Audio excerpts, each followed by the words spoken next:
El día de hoy estamos en un programa muy interesante. Vamos a tener lo que es el acompañamiento de 4 expertos en lo que sería el tema de daños y faltantes en la mercancía.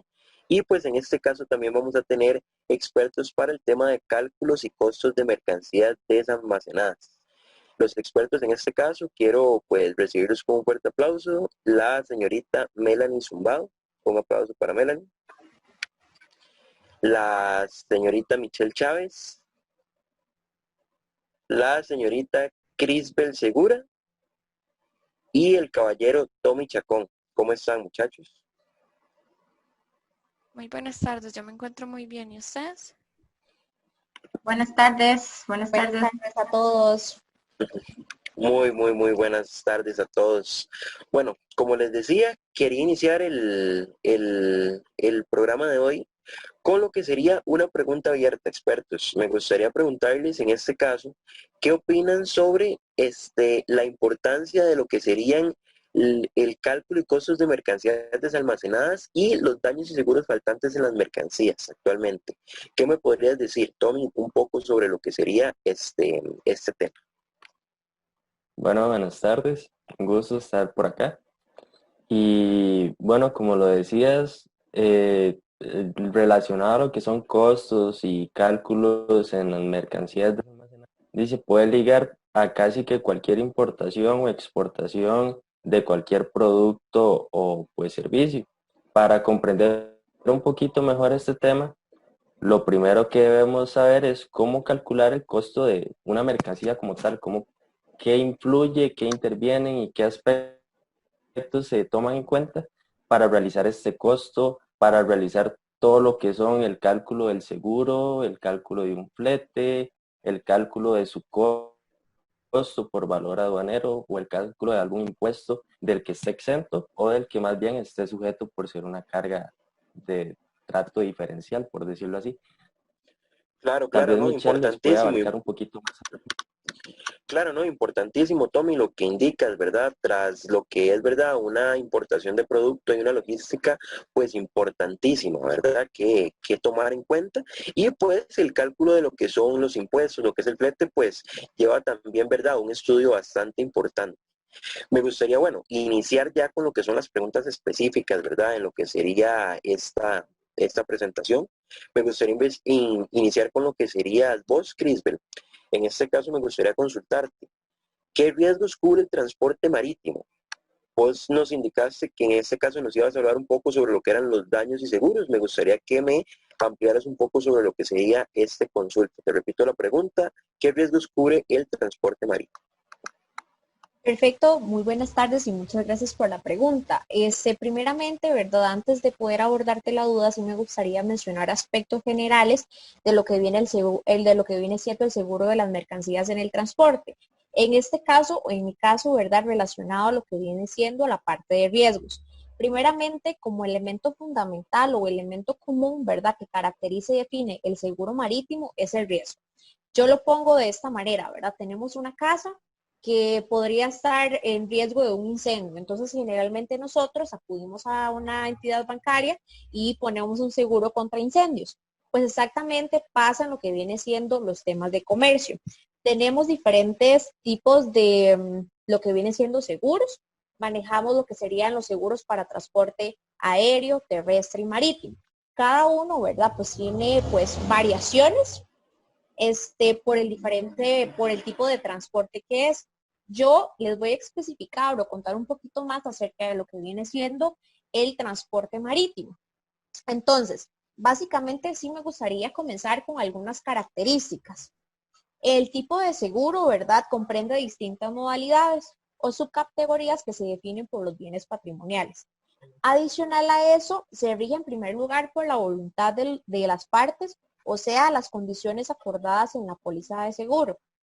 Es importante mencionar, ¿verdad?, que esta ley de seguros lo que viene siendo o lo que busca es solucionar conflictos o soluciones más favorables al asegurado, para de esta forma poder tener, yo como asegurado, poder tener un respaldo o tener a quién recurrir, ¿verdad? Pues en caso de que suceda algo con mi mercancía. Ahora, con eso que te mencionaba, yo como contratante, por así decirlo, ¿qué sucede si por alguna razón se da algún tipo de incumplimiento? Bueno, existe una jerarquía, ¿verdad?, que nosotros tenemos que seguir, que me gustaría comentárselas.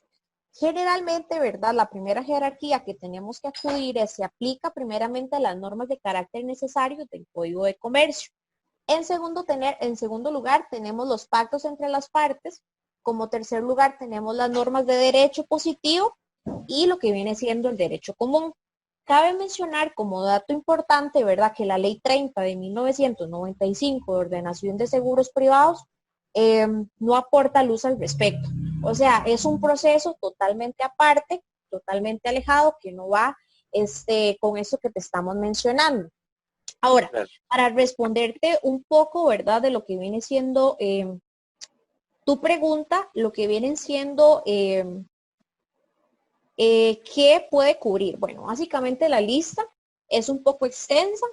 Te voy a mencionar alguna de ellas. Tenemos que los seguros, en este caso de lo que viene siendo el seguro marítimo, me puede cubrir riesgos como lo que serían saqueos, declaraciones de guerra, embargo por orden del gobierno, lo que viene siendo naufragio, hechazón y demás. Claro, claro, no, Crisbel, sí, me parece interesantísimo lo que hablas sobre los seguros en general, ¿verdad? Me gustó mucho la introducción donde nos mencionas que, pues, también es una comunicación entre las dos partes, ¿verdad? A la hora, pues, de aceptar lo que es un seguro, depende mucho de la comunicación que se tenga, ¿verdad? Entre las partes, tanto contratante como contratador, ¿verdad? Y, pues, no, importantísimo, ¿verdad? Ya especificándonos en lo que es el transporte marítimo, ¿verdad? Pues esos temas, como un naufragio, ¿verdad? Uno tal vez se pregunta qué podría suceder con un naufragio cuando uno lleva una carga marítima y pues no, nos especificas que en esos casos sí cubre. Me gustaría, bueno, también para darle paso a los demás expertos, Crisbe, que bueno, me gustaría consultarte, ¿debe quedar por escrito que la carga cuenta con un seguro de transporte marítimo? ¿O vale más que, bueno, pues se haga tal vez un contrato verbal y ya con eso pues sea más que suficiente para poder, ¿verdad?, hacer, digámosle, uso de ese seguro en caso de ser necesario? Perfecto. Respondiendo a tu pregunta, ¿verdad? En lo que serían, siendo en temas de comercio, generalmente pues se manejan temas legales, temas delicados que tal vez un acuerdo verbal no nos funciona para este tipo de situaciones, por lo que viene siendo de suma importancia, ¿verdad?, que el seguro de transporte marítimo de mercancías venga en lo que viene siendo escrito en la póliza. Esto de acuerdo, ¿verdad?, a un reglamento o un artículo que sería el 737 del Código de Comercio y que también lo respalda la Ley 50 de 1980 del contrato de seguros.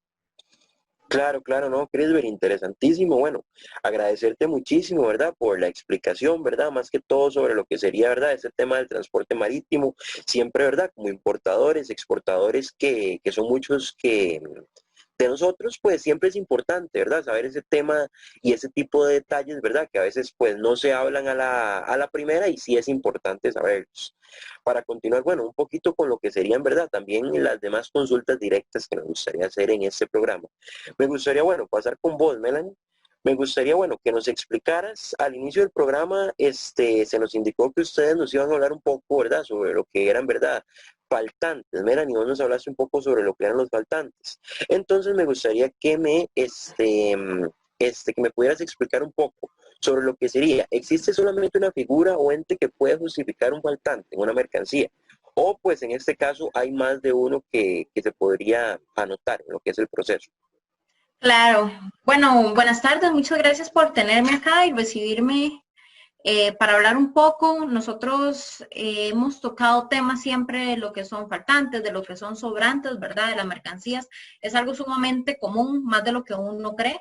En este caso vamos a hablar solamente de los faltantes. Esto es aplicable para el tratamiento de bultos faltantes o sobrantes durante la descarga del medio de la unidad de transporte, o cuando la naturaleza de las mercancías difiere entre lo descargado o lo declarado. Puede surgir que se declararon en el manifiesto de carga, dice 3 y se descargaron 2 contenedores, por ejemplo. O dice 4 y se descargaron 5, ¿verdad? Cuando resulten bultos de más en el proceso de revisión documental o reconocimiento físico, o en el internamiento de regímenes especiales, o cuando se le den sobrantes o faltantes de mercancías de la importación definitiva. Para estos efectos, el tratamiento de bultos sobrantes o faltantes de mercancías que ingresan amparadas al DUA de tránsito deberá aplicarse lo establecido en la normativa centroamericana sobre el tránsito internacional terrestre, ¿verdad? Para mencionarte un poco, en el Código Aduanero Uniforme Centroamericano, que sería el RECAUCA, en el artículo 64 nos menciona que cómo se debe de manejar esto, ¿verdad? Se establece un plazo de 15 días hábiles para la justificación de los faltantes de mercancías. Por su parte, en el 81, el artículo 81, que es la Ley General de Aduanas, dispone un plazo de 1 mes para justificar los faltantes de los bultos. Consecuente a ello, tenemos un plazo para justificar sobrantes y faltantes. Siempre es muy, muy parecido al mismo proceso, entonces lo que vamos a hacer es hablarlo tal vez un poquito más general. Dentro de un plazo máximo de 1 mes, calendarizado 1 año, a partir finalizada la fecha de la descarga del vehículo o la mercancía en puerto de arribo. También dentro del plazo máximo de 1 mes, declarado el calendario a partir de finalizada la descarga. Ahora, me preguntabas si hay sujetos legítimos para realizar la justificación de los faltantes. Te voy a compartir, por acá yo lo tengo dame un segundito y te lo comparto. Ok, que serían estos, ¿verdad? Los sujetos legítimos para justificar los faltantes y sobrantes. El transportista, no es solamente uno, son varios. Entonces, uno de estos es el transportista, representante legal en el puerto de desembarque. Otro es el exportador o embarcador, cuando el transportista haya recibido los contenedores cerrados con los dispositivos de seguridad. Y el tercero puede ser el consignatario, cuando este sea quien realizó el envío y el transportista haya recibido los contenedores cerrados con los dispositivos de seguridad. Eso es sumamente importante. Para continuar tal vez un poco comentando lo que te estaba diciendo. La autoridad, hay una autoridad competente, eso sí es muy importante, están los que pueden hacer el reclamo, ¿verdad? Pero ¿quién es la autoridad competente para resolver la justificación o la solicitud de esta? Sería la aduana, para conocer y resolver sobre la solicitud de justificación de los bultos, sobrantes y faltantes, y será la aduana en cuya jurisdicción, se detecta en tal circunstancia en el momento de la descarga del vehículo. Eso debe ser siempre a tiempo, ¿verdad? No pueden darse cuenta 2 meses después que faltaba y ahora sí vamos a ir a hacer el reclamo. Todo debe ser controlado y ir a tiempo. Claro. Sí, claro. También para comentarte un poquito más, ¿verdad? De cuáles son las causas de justificación. No es solamente porque se me olvidó. Hay que tener muy en claro eso. Entonces, cuando no fueron descargadas en el medio de transporte o cargadas, ya sea un sobrante o un faltante, ¿verdad? Depende de en este momento va a ser el faltante, lo que estamos comentando. Cuando fueron perdidos o destruidos durante el viaje, fueron descargadas por un error en un lugar distinto al que estaba el manifiesto de carga. No fueron descargadas en el medio de transporte. La falta de la mercancía se produjo en un caso fortuito o fuerza mayor u otras causales legalmente permitidas. Sí, entiendo, sí. Entonces, Melanie, básicamente podemos definir, ¿verdad?, que se puede reclamar una mercancía siempre y cuando en lo que son los DUAs y demás documentos necesarios para la importación esté bien especificado, ¿verdad?, lo que venía en la mercancía y bueno, pues a la hora de que se hace el match y comparación, pues se vea que realmente hay un faltante. No se puede reclamar así porque así, pues, es una mercancía, básicamente. Correcto, correcto. Todo tiene que estar justificado, ¿verdad? Entonces, para eso también te voy a mostrar cuáles son las pruebas admisibles para realizar el reclamo o hacer la solicitud.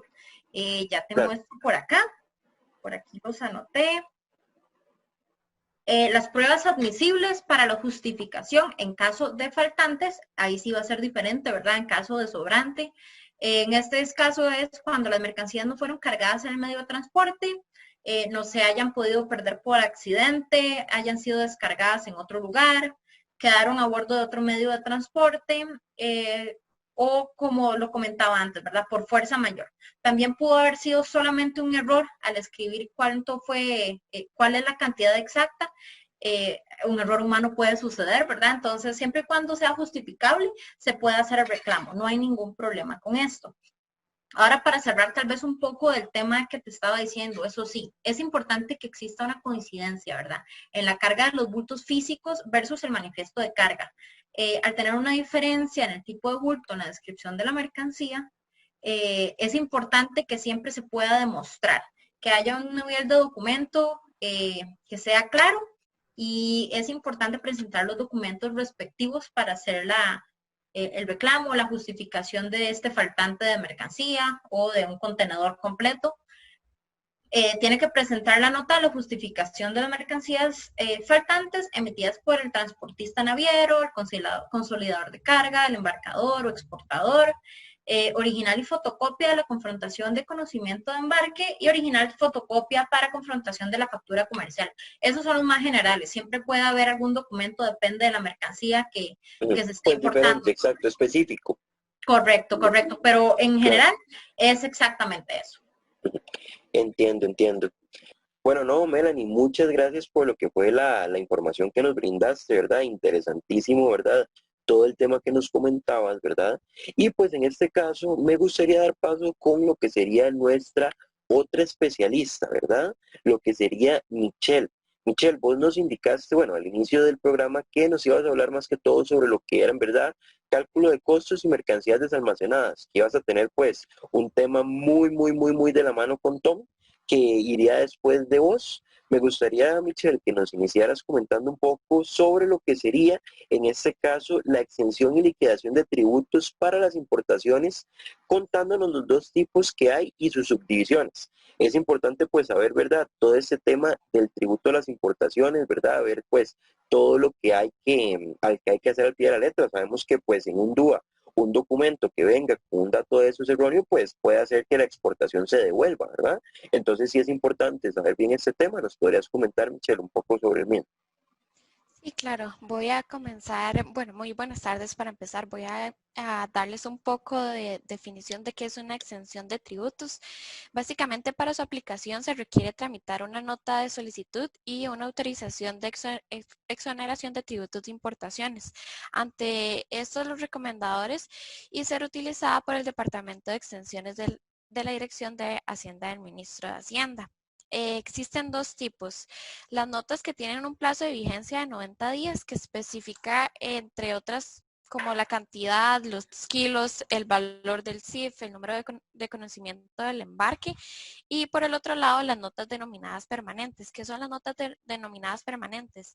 Estas se dan por un plazo de 6 meses a un año, en el cual no se especifica la cantidad ni el valor del CIF, ni el número de conocimiento del embarque.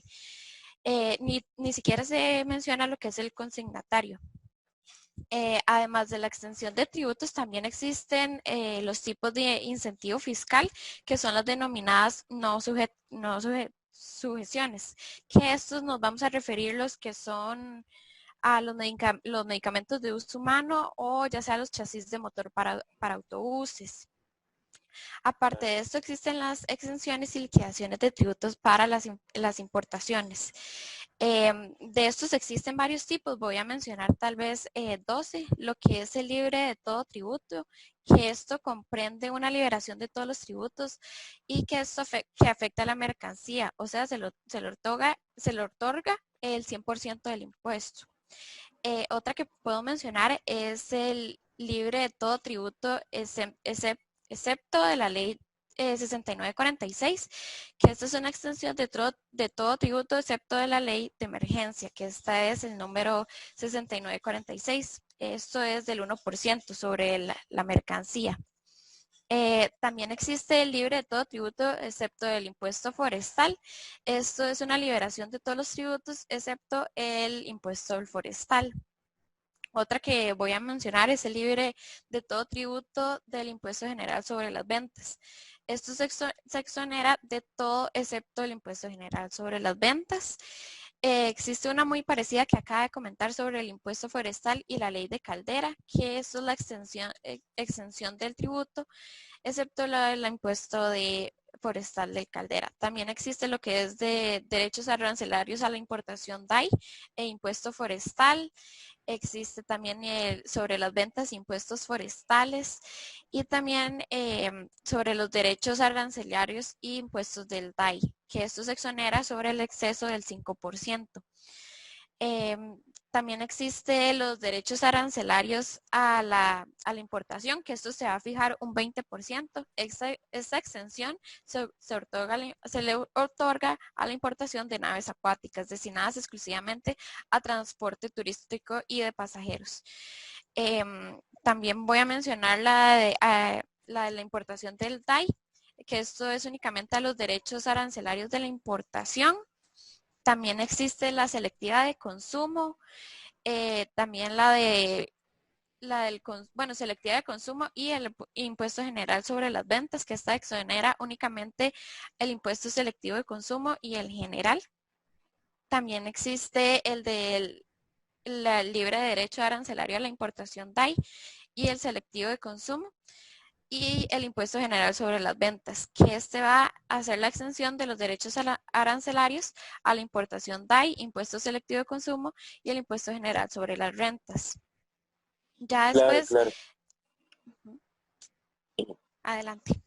Sí, no, claro, no, Mitch, me parecía súper interesante todo lo que mencionabas, ¿verdad? Realmente, pues este tema, ¿verdad? Sobre lo que es más que todo esta exención a los tributos, ¿verdad? Vemos que es como muy al pie de la letra, ¿verdad? Son como muy específicos, ¿verdad? Y aplica diferente para, pues obviamente cada tipo de mercancía, ¿verdad? Y según el proceso, de cómo se trae y demás, es muy interesante, ¿verdad? Hay que tener como muy definido, ¿verdad? O estudiarse bastante bien lo que son esos tributos porque realmente se ve que todos son muy similares, pero a la vez tienen detalles, ¿verdad? Que sí los hacen totalmente diferentes según la mercancía que se esté poniendo en cuestión, ¿verdad, Mitch? En este caso, bueno, Correcto. me parecía, como te decía, súper interesante el tema. Me gustaría también, bueno, que nos pudieras explicar, Mitch, si fueras tan amable, lo que es, ¿verdad? Más que todo el impuesto a la exportación de banano. Sabemos pues que en Costa Rica el banano es uno de los productos más importantes a nivel de exportación, ¿verdad? A nivel de ingresos para el mismo. Entonces me gustaría que nos comentaras un poco sobre eso, ¿verdad? ¿Cuál es ese proceso en el impuesto cuando se va a exportar banano? ¿Qué se tiene que tomar en cuenta los exportadores en Costa Rica para poder hacer el proceso y la misma diligencia correspondiente? Claro, de hecho el banano es uno de los productos que tiene más impuesto. Para ellos existen dos tipos, el que es el impuesto para la exportación de banano en dólares y el impuesto para la exportación de banano en colones. El monto por concepto de incentivo fiscal por caja está en dólares, que va a ser el 0.0188 por caja. Y este impuesto va a ser siempre en dólares. Como te digo, es un monto que, bueno, es el impuesto que afecta más al banano. De eso te puedo mencionar. Claro, claro, sí, no, no, Mitch, en este caso interesantísimo, ¿verdad? Lo que nos mencionabas, en realidad, pues en este caso sí es importante, ¿verdad? El proceso del banano es importante tocarlo en este foro porque, pues realmente, como te decía, el banano, ¿verdad? Y lo que es la exportación del mismo es uno de los principales ingresos que tiene nuestro país, ¿verdad? Y conocer bien este proceso y la debida diligencia del mismo, pues no es nada sencillo y sí hay que ponerle bastante cuidado, ¿verdad? Para lo que sería el proceso y demás de exportación del mismo. Mitch, bueno, no, interesantísimo el tema que nos comentabas, ¿verdad? Lo de la exportación del banano. Es súper importante, ¿verdad? Poder analizar este tema, conocer bien lo que son los detalles de la exportación, los impuestos que se deben contemplar a la hora de exportar el producto. Y bueno, no, Mitch, más bien muchísimas gracias, ¿verdad? Por lo que es toda la información, importantísimo todos los puntos que tocaste el día de hoy acá con nosotros. Y bueno, me gustaría para ir finalizando y concluyendo con nuestro último experto, en este caso mi compañero Tommy Chacón. Tommy, bueno, primero que todo, ¿cómo estás? Bien por dicho, ¿y vos? Súper bien, Tommy. Bueno, indicaste que nos ibas a hablar un poco sobre lo que era de igual manera, ¿verdad? Muy de la mano del cálculo de costos y mercancías desalmacenadas. En este caso, Tommy, sí me gustaría iniciar con una pregunta para vos. Me gustaría que me indicaras cómo podemos dar inicio al cálculo de todos los implícitos, ¿verdad? O esos detalles específicos en el desalmacenaje de una mercancía o de su importación como tal. ¿Cómo podríamos dar inicio a ese proceso? Bueno, lo primero que debemos saber, como lo mencionaba al inicio de nuestra conversación, es que se debe saber, se debe contemplar todo aquello que debemos básicamente pues sumar al valor final de una mercancía ya acá en el país. ¿Como qué cosas? Bueno, los derechos arancelarios a la importación, lo que son el valor aduanero propiamente para calcular con el tipo de cambio y así dar pues un tipo de impuestos más específicos o más atinantes a lo que es cada producto y servicio, ya que no todas las mercancías como tales están sujetas a los mismos excepciones. Un ejemplo puede ser que alguna mercancía venga de algún país con el que tengamos un tratado de libre comercio. Entonces acá, dependiendo de la mercancía y dependiendo del país, pues así va a ser relativamente su excepción a los impuestos ya en territorio nacional. Como cuáles, básicamente Costa Rica actualmente cuenta con tratados de libre comercio propiamente con Estados Unidos, con México y con Panamá, y otros que ya pertenecen o son, por decirlo de alguna forma, de Centroamérica como tal, con otra región. Por ejemplo, de Centroamérica con Chile, este se pactó en 1999, o el de Centroamérica con República Dominicana, que este está vigente desde 1998. Tal vez para entender mejor esto, les voy a compartir un ejemplo sobre cómo se da el cálculo de, de un TLC o este porcentaje de excepción de impuestos a una mercancía como tal. Acá tenemos el ejemplo de que se importará a territorio nacional 100 pantalones o 100 cajas de pantalones de algodón. Este cargamento viene desde Guatemala. La ley aplicada a este sería la 3150. Está vigente desde 1960. ¿Cómo hacemos este cálculo? Bueno, tenemos que conocer su valor aduanero, que acá vemos que es de $9,600, el tipo de cambio a la fecha, que para efectos de este ejemplo serían 335 colones, y el trato preferencial centroamericano, o sea, el TLC al que está sujeto esta transacción, que sería de un 0%. El selectivo de consumo, efectos de este ejemplo, es de un 15%, y el impuesto de venta, que es del 13%. ¿Qué vamos a hacer? Bueno, vamos a tomar el valor aduanero de la mercancía y lo vamos a multiplicar por el tipo de cambio. ¿Para qué? Para obtener el valor de la mercancía en una moneda nacional, en colones, valga la redundancia. Después de esto, vamos a multiplicarlo por la tasa preferencial, o sea, el beneficio aportado por el Tratado de Libre Comercio dependiendo del país como tal. En este caso, como lo mencionábamos, era cero. Después de esto, lo multiplicaremos por el selectivo de consumo, que como decíamos es un 15%, y posterior por el 13%, que es el impuesto de las ventas. Ya con esto obtendremos el total de la obligación tributaria, contemplando el Tratado de Libre Comercio para esta mercancía como tal. Entonces, como vemos, pues para dar inicio a una relación comercial o a la importación o desalmacenaje o el cálculo de mercado como tal, debemos contemplar muchos factores y como lo mencionaba Michelle, entre los más importantes pues son todo aquello lo que son tributos, toda la excepción de estos, o más bien el cargo de más, dependiendo de qué producto pues se está importando al país. Claro, Tommy, no, interesante lo que nos indicas, ¿verdad? Es muy relativo, ¿verdad? A lo que sería el producto, ¿verdad? En este caso que estés exportando, ¿verdad? No se puede hacer el mismo proceso para todos los productos, ¿verdad? Porque sí, como nos indicas, ¿verdad? Si es un debido proceso y todo cambia, ¿verdad? Según mucho las especificaciones de lo que estemos exportando e importando, en este caso. Bueno, Tommy, interesantísimo. Muchísimas gracias ahí por aclararnos bastante ese tema. Me gustaría también, bueno, consultarte con este mismo tema. ¿Nos podrías explicar mejor cómo se da la aplicación de los beneficios sujetos a un TLC? En este caso, cuando Bueno, uno pues trae la mercancía. bueno, esto era un poco lo que les mencionaba con este ejemplo. que básicamente los TLC lo que nos ofrecen es a la importación de una mercancía el beneficio de aplicarle una excepción de impuestos o derechos arancelarios como tales. Entonces, tal vez con el ejemplo que les acaba de presentar, se pudo haber explicado de una buena forma eso mismo. Claro, claro, no, Tommy. Y bueno, otro tema importante. Al final entonces podríamos concluir con que la sumatoria de distintos montos como el DAI, selectivo de consumo y ventas, ¿verdad? Entre otros conforman una obligación tributaria, ¿verdad? Nos decías en este caso. Eso sería pues como Ajá. todo lo que estaría sumando la obligación tributaria.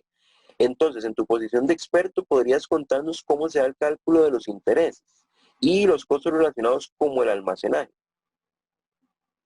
Claro, claro. Bueno, el cálculo de los intereses básicamente es el adeudo tributario o lo que se le debe o lo que se debe pagar además de su valor como tal al importar una mercancía. Los intereses se pueden calcular de tres formas o, bueno, no de tres formas, sino se debe llevar o pasar por tres pasos que si gustan les explico de mejor manera esto y de igual manera con un ejemplo para que lo entendamos mejor. Lo que son el cálculo de intereses, lo primero que debemos hacer es conocer o nuestro porcentaje diario, cómo vamos a encontrar este valor. Bueno, esta básicamente sería la suma de la tasa básica pasiva, que lo tenemos acá, que para efectos de este ejercicio como tal, será del 15.50% multiplicado o sumado más el 15% dividido entre los días del año como tal, que serían 360.